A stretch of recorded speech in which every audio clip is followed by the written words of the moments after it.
In this video, we'll show you how to access your photos. If you pre-purchased your memory maker, you will need to activate it to be able to download your photos. Click on the three lines at the bottom right to go to your menu. Then, click on Photos.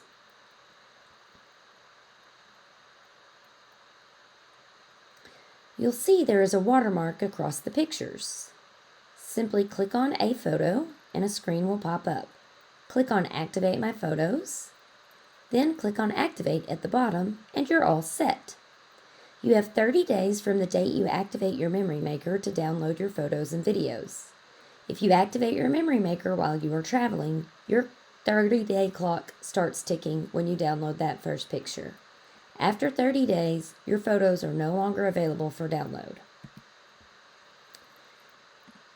To download your photos, start on the home screen and use the three lines at the bottom to navigate to the menu.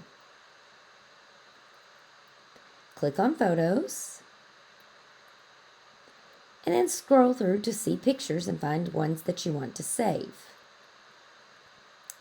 All of the pictures from one day will be grouped together and can be seen by swiping on the arrow to scroll through and look at your options.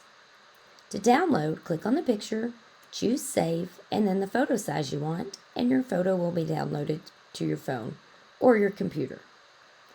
Magic shots are fun additions photographers add to photos.